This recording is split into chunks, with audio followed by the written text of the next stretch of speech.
Bismillahirrahmanirrahim. Assalamualaikum warahmatullahi wabarakatuh.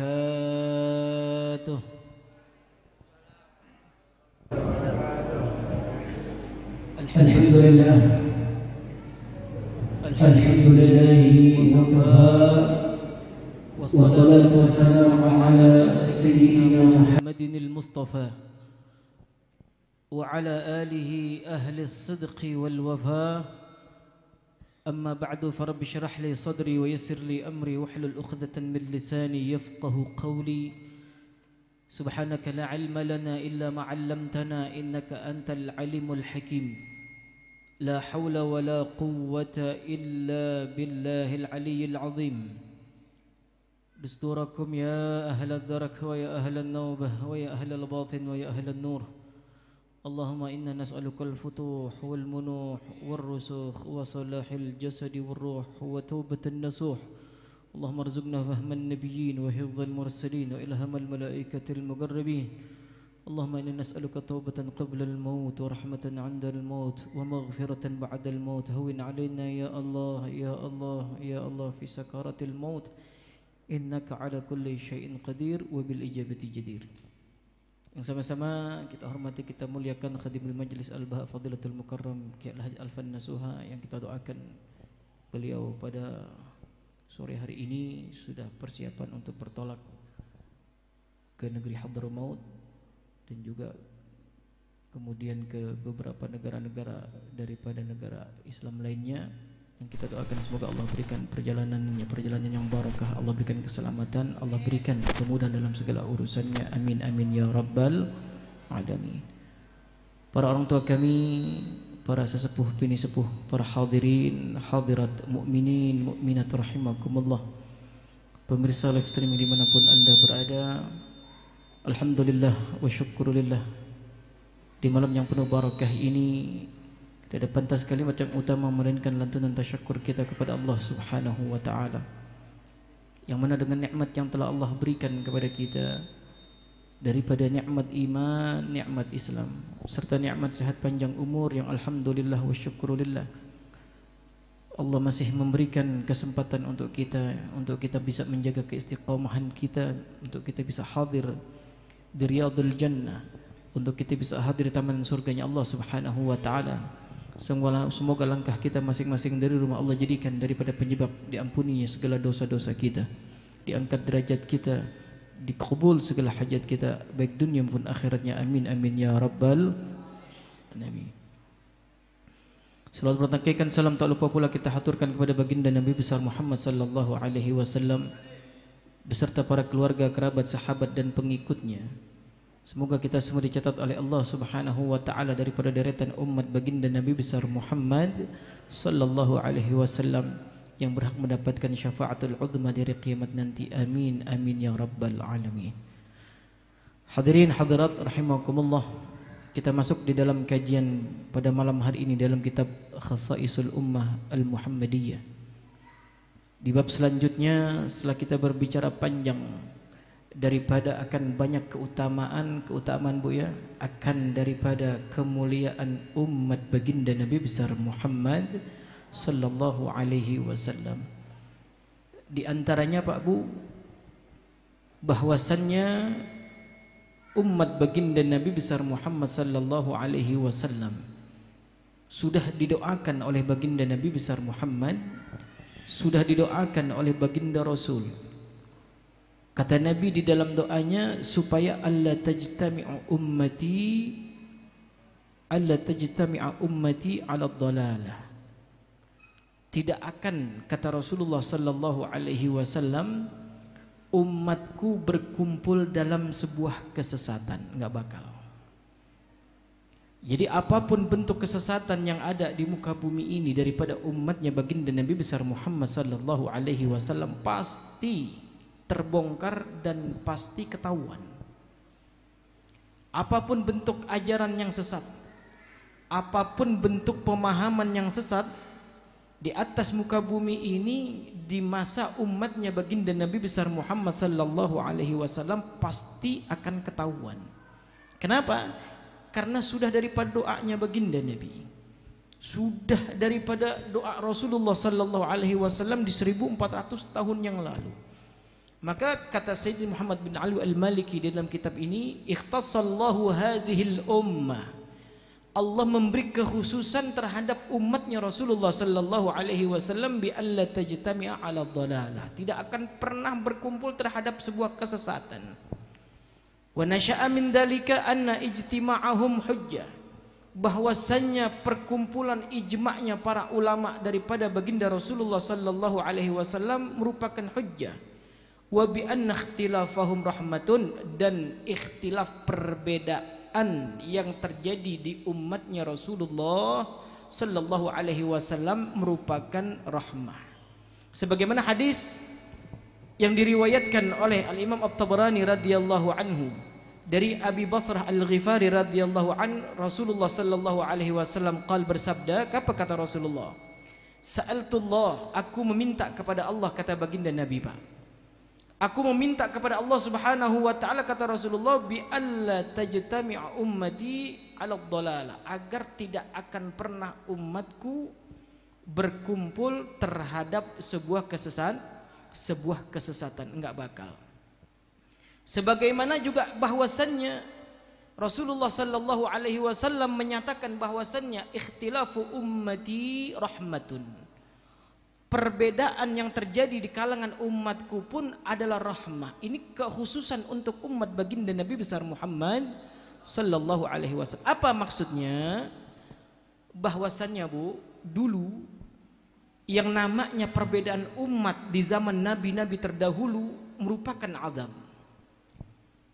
Jadi tatkala ada umat berbeda sedikit, menjadi sebuah permusuhan yang besar, menjadi sebuah permusuhan yang hebat, sehingga satu kabilah dan kabilah yang lain bisa saling main bunuh-bunuhan gara-gara daripada sebuah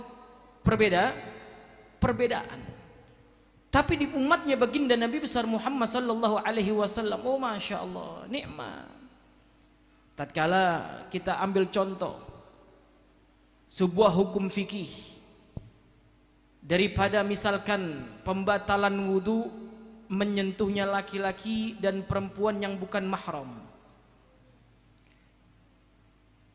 Kalau semuanya dianggap bahwasannya menyentuh laki-laki dan perempuan yang bukan mahram membatalkan wudu, mungkin nanti tatkala orang melaksanakan tawaf, yang dimana namanya pelaksanaan tawaf mengelilingi Ka'bah itu tidak ada yang namanya tempat khusus laki dan tempat khusus perempuan, semuanya bareng tawafnya. Bisa jadi nanti semuanya tatkala mengambil daripada cuman hanya ada satu pendapat, membatalkan wudunya dan mengulang lagi tawafnya, bisa jadi malah nggak selesai itu tawaf, nggak selesai, dia muter lagi, baru satu kali batal, ulang wudu lagi, muter lagi batal lagi, muter lagi batal. Kapan selesainya tawaf kayak begini katanya? Maka tatkala ada perbedaan pendapat Pak di dalam sebuah mazhab, menurut mazhab Maliki bahwasannya pembatalan wudu yang namanya menyentuh laki-laki dan perempuan yang bukan mahram, di dalam mazhab Imam Maliki, ini tidak dianggap batal, tidak dianggap batal. Ya. Menurut Imam Abu Hanifah, juga tidak dianggap batal. Menurut mazhab Syafi'i dianggap batal. Ini semua merupakan perbedaan pendapat yang dimana di dalamnya ada sebuah hikmah bagi mereka yang betul-betul tatkala sudah berwudu rapi, pengen melaksanakan tawaf, tatkala mereka sudah berwudu yang benar, melaksanakan tawaf putaran, sehingga tatkala saya ingin mengikuti madhab Maliki saja yang katanya menyentuh tidak membatalkan wudu. Ya, masing-masing punya syaratnya, yang terpenting di dalam fikih dijelaskan secara detail. Yang terpenting tidak membatalkan. Menurut madhab Hanafi tidak membatalkan, silahkan selama tidak bercampur aduk yang disebut dengan talfiqul madzahib. Selama tidak mencampur adukkan fikih diperbolehkan.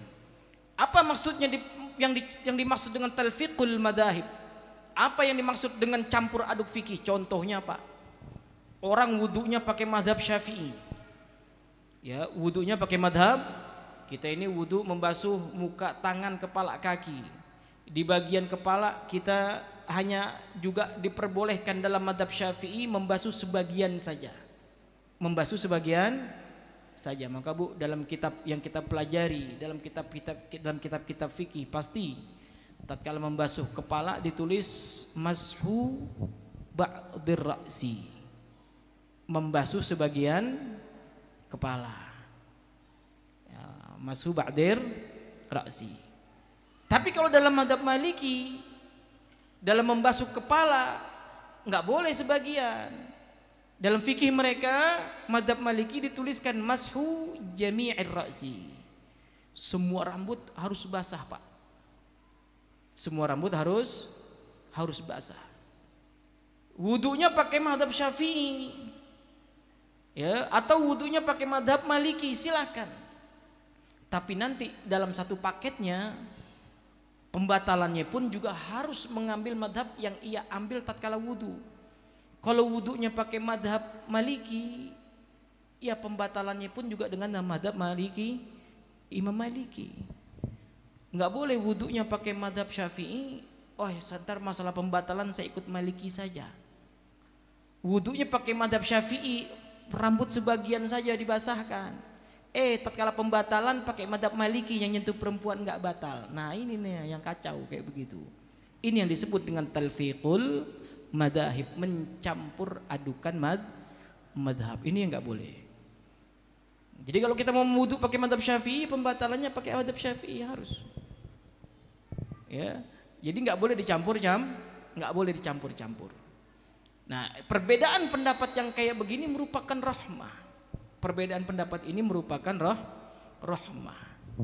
Yang dimaksud juga kata para ulama, ikhtilafu ummati rahmah, perbedaan yang terjadi di kalangan umatku yang disebut rahmat itu juga termasuk perbedaan dalam sebuah keadaan.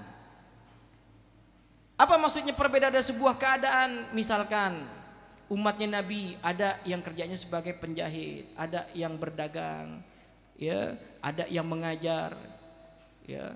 Kalau semuanya satu dunia, umatnya Nabi profesinya satu, bisa sepi dunia. Dunia juga ikut sepi, nggak ada apanya, nggak ada seninya. Itu sebagian ulama ada yang mengatakan pendapat daripada maksud ikhtilafu ummati rahmah. Wa ala kulli hal, bahwasannya yang namanya perbedaan pendapat ini merupakan rahmah untuk umatnya baginda Nabi besar Muhammad sallallahu alaihi wasallam. Enggak perlu kita mencaci madhab lain, karena pimpinan madhab kita Pak, kita punya madhab Imam Syafi'i. Madhab Syafi'i yang dipimpin oleh Imam Muhammad bin Idris Asy-Syafi'i. Di dalam kehidupan beliau selalu menghormati akan gurunya. Guru beliau Imam Malik radhiyallahu anhu. Enggak pernah Imam Syafi'i menyalahkan gurunya Imam Malik radhiyallahu anhu. Imam Syafi'i punya murid Imam Ahmad bin Hanbal. Juga begitu, Imam Ahmad bin Hanbal enggak pernah menyalahkan gurunya Imam Syafi'i. Satu sama lain saling menghormati. Bahkan Imam Syafi'i radhiyallahu anhu, Ibu ya, beliau tatkala berangkat ke Mesir, tatkala berangkat ke Irak ini tempat tinggalnya Imam Abu Hanifah radhiyallahu anhu. Ya, tatkala beliau sholat di Irak, Imam Syafi'i, tatkala beliau sholat di Irak, sholat subuh, 2 rakaat yang beliau lakukan tanpa kunut, padahal dalam madhab Imam Syafi'i yang namanya sholat subuh diharuskan, disunnahkan memakai kunut. Ya, tatkala Imam Syafi'i radhiyallahu anhu berangkat ke Irak, beliau sholat tanpa memakai doa kunut. Ya, tatkala ditanya beliau, wahai Imam, bukankah di madhabmu sholat subuh memakai doa kunut? Apa jawaban Imam Syafi'i radhiyallahu anhu? Kata beliau, ihtiraman li sahibi hadzal makan. Aku melaksanakan seperti ini karena aku menghormati daripada orang yang memimpin wilayah ini, yaitu Imam Abu Hanifah. Ya, jadi nggak pernah satu imam dengan imam yang lain saling menyalahkan. Jadi yang namanya umatnya Rasulullah Sallallahu Alaihi Wasallam tidak akan ada yang namanya di dalam sebuah kesesatan. Ya, tidak akan ada di dalam sebuah kesesatan. Jadi perbedaan pendapat yang terjadi di kalangan umat Rasulullah itu adalah dalam masalah al-furu'iyah, di dalam masalah-masalah fiqhiyah, bukan masalah usuluddin, bukan masalah-masalah penting dalam agama. Contohnya apa? Misalkan masalah-masalah penting yang sudah tidak bisa diganggu gugat keputusannya. Sholat 1 hari 5 waktu. Sholat 1 hari 5 waktu. Tahu-tahu ada orang ya bikin aliran sholat 1 hari cuma 3 waktu. Waduh. Atau cuma 1 hari 2 waktu. Atau bahkan kita pernah dengar sholat terserah kapan saja. Wah, ini yang disebut dengan bukan masuk dalam kategori perbedaan pendapat, tidak. Perbedaan pendapat yang dimaksud dalam hadis Rasulullah adalah perbedaan pendapat dalam masalah fiqhiyah, dalam masalah furu'iyah, bukan masalah yang berkenaan dengan akidah, tidak. Ya, maka dalam kehidupan kita ambil pelajaran daripada hadis baginda Nabi besar Muhammad sallallahu alaihi wasallam. Cukuplah hati kita. Ya, cukuplah hati kita berintrospeksi diri kita masing-masing. Ya, enggak perlu yang namanya kita mencaci maki daripada madhab lain. Enggak perlu yang namanya kita mengoreksi daripada madhab lain. Karena semua madhab itu sudah berijtihad dengan posisinya masing-masing. Ya, semua aliran dari madhab Maliki, Syafi'i, Hambali, Hanafi, ya Pak Bu ya, semuanya sudah dalam posisi fikihnya masing-masing. Jadi kekhususan umatnya baginda Nabi besar Muhammad sallallahu alaihi wasallam, kalau kita baca sejarah biografi beliau satu sama lainnya berguru. Imam Ahmad bin Hambal berguru kepada Imam Syafi'i. Imam Syafi'i berguru kepada Imam Maliki. Imam Maliki pun juga pernah berjumpa dengan Imam Hanafi. Satu sama lainnya saling menghormati. Bahkan para sahabat baginda Nabi besar Muhammad sallallahu alaihi wasallam. Suatu saat tatkala Sayyidina Umar bin Khattab radhiyallahu anhu, beliau tatkala selesai daripada pelaksanaan tawaf, beliau Pak mencium Hajar Aswad. Sayyidina Umar bin Khattab mencium Hajar Aswad. Apa kata beliau tatkala setelah mencium Hajar Aswad? Ya, kata beliau, ayuhal hajar, fa innaka hajarun la tadurru wa la tanfa'. Lau ma ra'aitu Rasulullah sallallahu alaihi wasallam yuqabbiluka ma uqabbiluka. Kata Sayyidina Umar bin Al-Khattab, wahai Hajar Aswad, engkau ini sekedar batu, la tadurru wa la tanfa'. Engkau ini sekedar batu, enggak ada manfaatnya, enggak ada efek bahayanya. Kata beliau, kata Sayyidina Umar bin Al-Khattab, laula anni ma ra'aitu Rasulullah sallallahu alaihi wasallam yuqabbiluka ma qabbaltuk. Kalau bukan mataku pernah melihat Rasulullah menciummu, katanya. Kata Sayyidina Umar nih Bu, kalau bukan karena mataku pernah melihat Rasulullah menciummu, aku tidak akan menciummu wahai Hajar Aswad. Lalu setelah Sayyidina Umar bin Khattab beliau mencium minggir, setelah itu Sayyidina Ali bin Abi Thalib mencium batu tersebut. Sambil tatkala beliau mencium sambil mengatakan fa innaka hajarun tadurru wa tanfa'. Wahai Hajar Aswad, engkau ini adalah batu yang manfaat juga punya efek bahaya. Artinya apa? Sayyidina Ali bin Abi Thalib beliau bicara dari sisi lain, Sayyidina Umar bin Khattab juga bicara dari sisi lain. Sayyidina Umar bin Khattab mengapa mengatakan fa innaka hajarun la tadurru wa la tanfa'? Beliau melihat dari sisi dunia. Di dunia Hajar Aswad hanya batu yang menempel. Batu yang enggak ada gunanya, batu yang cuma menempel, cuma bersandar. Ya, tidak ada yang namanya kemanfaatan yang lain. Tapi Sayyidina Ali bin Abi Thalib radhiyallahu anhu, ya, beliau melihat Hajar Aswad dari sisi akhiratnya. Tatkala ada seseorang yang mencium Hajar Aswad, nanti di akhirat Bu, itu Hajar Aswad akan bersaksi kepada Allah Subhanahu wa taala. Kata batu Hajar Aswad, ya Rabb, ini orang pernah menciumku. Ini orang pernah datang kepadaku. Ini orang pernah berada di sampingku, kata Hajar Aswad. Artinya ini hajar asbab, sebuah batu yang bakal bisa bersaksi di hadapan Allah Subhanahu wa taala. Berarti kan manfaat. Nah, berarti manfaat. Ya. Ini merupakan sesuatu pembicaraan Sayyidina Ali bin Abi Thalib di sisi lain, Sayyidina Umar bin Khattab juga dari sisi yang lain. Tapi apakah itu disebut perbedaan? Tidak. Apakah Sayyidina Ali menyalahkan Sayyidina Umar atau Sayyidina Umar menyalahkan Sayyidina Ali? Oh tidak. Masing-masing mempunyai tujuan dalam pembicaraannya. Masing-masing mempunyai arah dalam pembicaraannya. Ya. Ini merupakan yang disebut dengan ikhtilaf ummati rahmatun.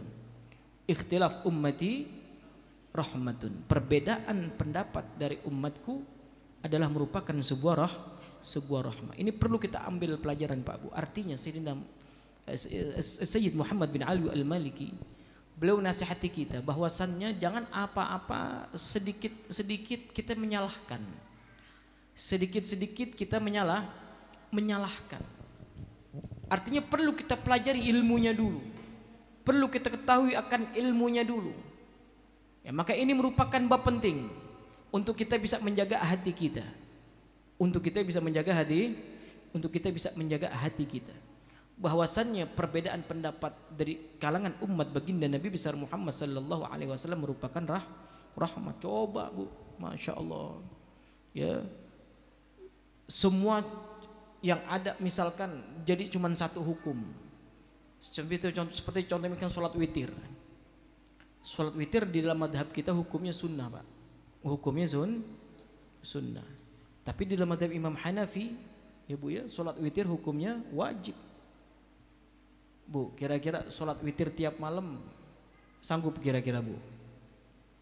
Sanggup bagi kira-kira? Ya, kalau kita bilang enggak sanggup, berarti artinya kita mengikuti ada madhab yang lain. Kita bisa ambil daripada madhab yang ada madhab Imam Syafi'i yang mengatakan sunnah. Ya, tapi kalau cuman ada pendapat bahwasannya misalkan sholat witir itu hukumnya cuman satu, wajib. Wah sudah. Ya, kita tiap malam yang meninggalkan sholat witir sama aja meninggalkan yang wajib, hukumnya berdosa. Tapi indahnya sebuah pendapat daripada ulama kita. Madhab Hanafi mengatakan hukumnya wajib, silakan. Yang mengikuti madhab Hanafi ikuti. Bahwasanya sholat witir hukumnya wajib.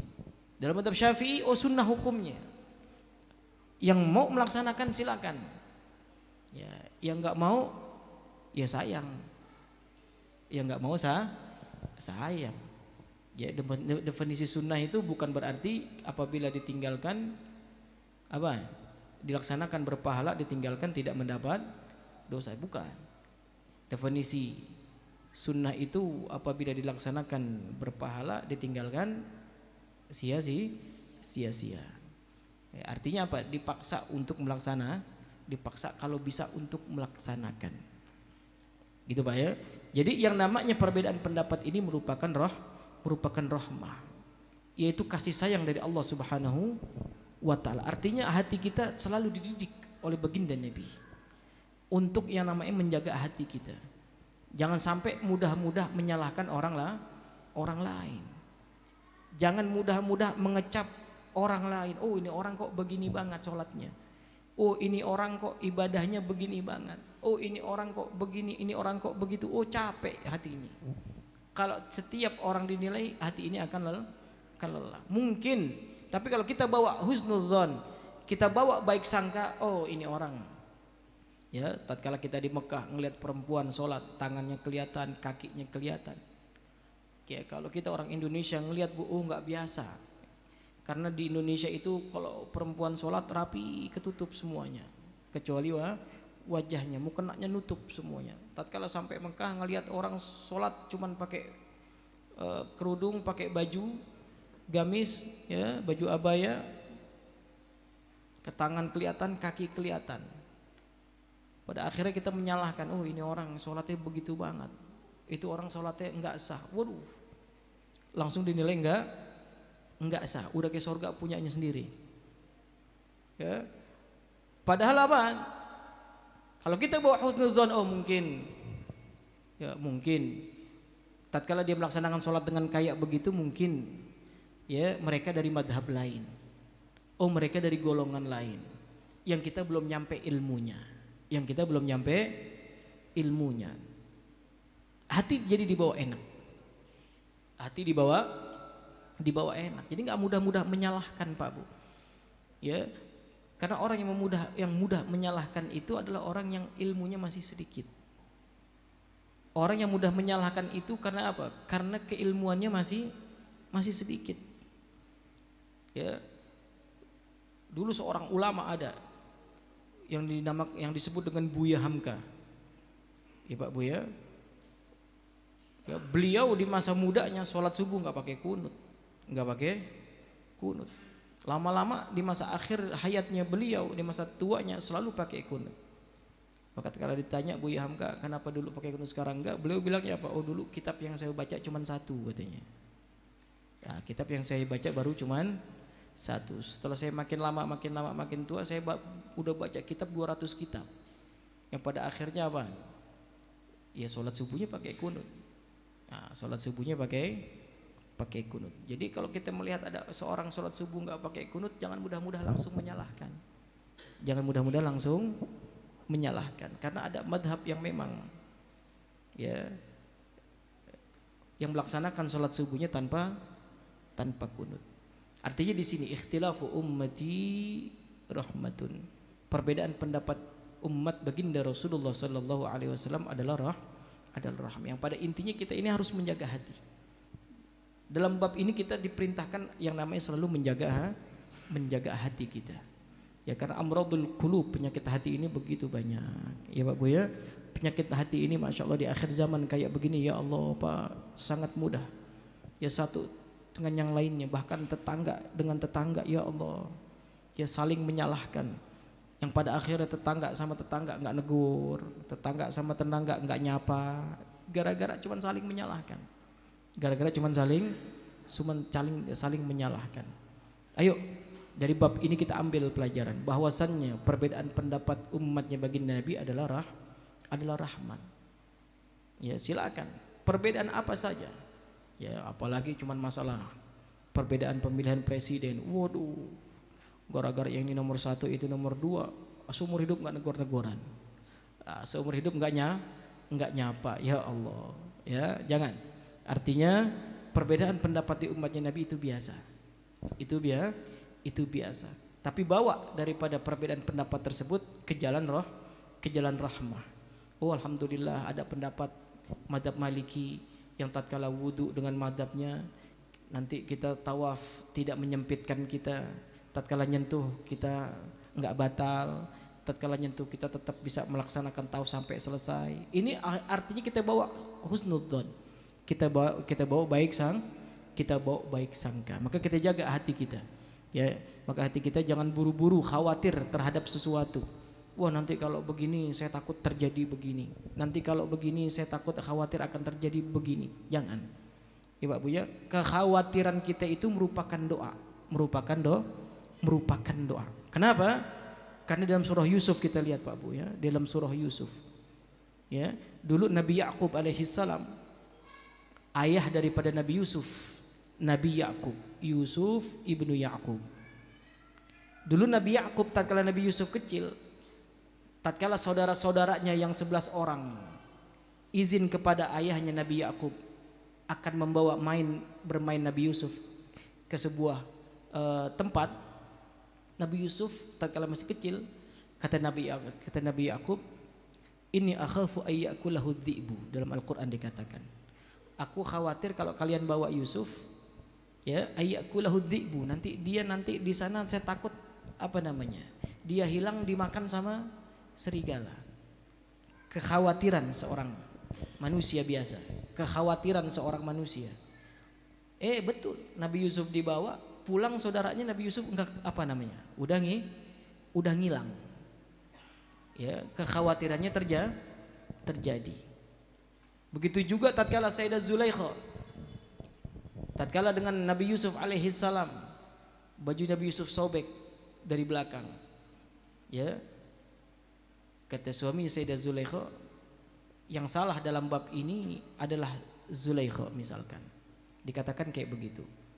Yang salah dalam bab ini adalah Zulaikha. Zulaikha yang merayu Yusuf untuk melakukan perbuatan yang tidak baik. Kalau begitu, ya supaya menjaga nama seperti ini, ya Nabi Yusuf bebas, Sayyidah Zulaikha di penjara, akan tetapi berita ini akan tersebar. Tapi Nabi Yusuf bilang, daripada berita tersebar, wasijnu ahabbu ilayya. Kalau begitu, aku lebih senang di penjara. Ya, lebih senang di penjara. Betul, kekhawatiran ya Nabi Yusuf yang lebih senang di penjara akhirnya terjadi. Tatkala itu beliau di penjara. Artinya kekhawatiran ini dalam Al-Qur'an dikatakan bagian daripada doa. Maka kita khawatir Pak Bu, hati-hati. Jangan khawatir yang tidak baik, karena contoh dalam Al-Qur'an sudah banyak. Ya, kekhawatiran yang tidak baik di dalam diri kita menjadi doa. Makanya kalau khawatir yang baik-baik aja. Oh, saya khawatir besok jadi konglomerat nih gitu. Nah, ya. Itu namanya khawatir yang baik. Oh, saya khawatir besok ketiban rezekinya, khawatir. Nah, itu namanya menjadi doa. Ya Pak Bu, ya, khawatir yang baik, Pak. Yang baik-baik. Bab ini maka mengajarkan kepada kita, ayo kita jaga hati kita masing-masing. Ya, karena para ulama dulu Pak Bu dalam menjaga hatinya, oh Masya Allah. Ya, dalam menjaga hatinya betul-betul dijaga. Ya, betul-betul dijauhkan daripada suudzon kepada orang. Ya, betul-betul menjauhkan sifat buruk sangka kepada orang lain. Ini zaman sekarang ini Pak Bu, Masya Allah, ya buruk sangka terhadap orang lain cepat banget. Ya, cepat banget. Nah, ini artinya kita boleh hati-hati, tapi jangan sampai mengotori hati kita dengan sifat suudzon, dengan sifat buruk sangka. Maka dalam bab ini Rasulullah mengajarkan kepada kita bahwasannya hati kita ini poin penting di dalam sebuah diri. Maka dalam sabda Nabi dikatakan, idza salahal jasadu kullu wa idza fasadal jasadu kullu. Ya, di dalam diri kita ada segumpal daging, kata Nabi. Kalau ini daging baik, seluruh tubuh kita jadi baik. Tapi kalau segumpal daging ini brengsek, nah, segumpal daging ini kacau, seluruh tubuh ikut kacau. Ala wahyal qalb, kata Nabi, yaitu hati bersih, pandangan melihatnya yang bersih, telinga pendengarannya mendengar yang bersih, otak mikirin yang bersih, karena hatinya bersih, segumpal dagingnya bersih. Tapi kalau segumpal dagingnya rusak, segumpal dagingnya nggak beres, udah, ini mata diarahkan pengen selalu melihatnya yang haram, pendengaran ingin mendengarkan sesuatu yang haram, ghibah, namimah, menggunjing orang lain. Di kuping dengarnya pengen dengar kekurangan orang aja. Ini kuping pengennya mendengar aib orang aja. Kenapa? Hatinya sudah kacau. Maka Nabi sudah peringatkan, ala wahyal qalb, segumpal daging itu hati, kata Nabi. Kalau ini hati, salahal jasadu kullu. Kalau segumpal daging ini baik, seluruh tubuh akan baik. Perilakunya yang timbul akan baik. Gitu Pak Bu ya. Jadi Nabi mengajarkan kepada kita untuk selalu menjaga hati. Maka orang yang selamat di hadapan Allah nanti di hari kiamat adalah apa, kata Allah? Illa man atallah biqalbin salim. Mereka yang datang yang membawa dengan hati yang bersih. Semoga Allah Subhanahu wa taala ya menjadikan kita orang-orang yang betul-betul bisa menjaga hati kita, bisa mengikuti jejaknya baginda Nabi besar Muhammad sallallahu alaihi wasallam, yang betul-betul kita ikuti jejaknya Rasulullah, kehidupannya Rasulullah sallallahu alaihi wasallam. Karena kita ngaku cinta pasti sama Nabi. Ya, kita pasti bilang kita cinta sama Nabi. Ya, maka dalam syair dikatakan, "Lau kana hubbuka shadiqan la ata'tahu, innal muhibba liman yuhibbu muti'un." Ya, kata syair kata Imam Syafi'i, "Lau kana hubbuka shadiqan," kalau engkau mengaku akan engkau mempunyai cinta yang sejati, hubbuka shadiq. Hubbus shadiq itu artinya cinta sebenar-benar cinta. "Lau kana hubbuka shadiqan," jika betul-betul cintamu jernih, betul-betul cintamu sejati, la ata'tahu, engkau pasti taat terhadapnya. Engkau pasti taat terhadapnya. Orang yang punya cinta jernih, cintanya sejati, pasti taat terhadap orang yang dicintainya. Karena kenapa? Kata beliau, innal muhibba liman yuhibbu muti'u. Sesungguhnya orang yang mencintai terhadap yang dicintai, muti'u, pasti taat, pasti ngikutin. Baru itu namanya cinta sejati. Semoga Allah Subhanahu wa taala menjadikan hati kita betul-betul yang bisa mencontoh baginda Nabi besar Muhammad sallallahu alaihi wasallam ala hadhihi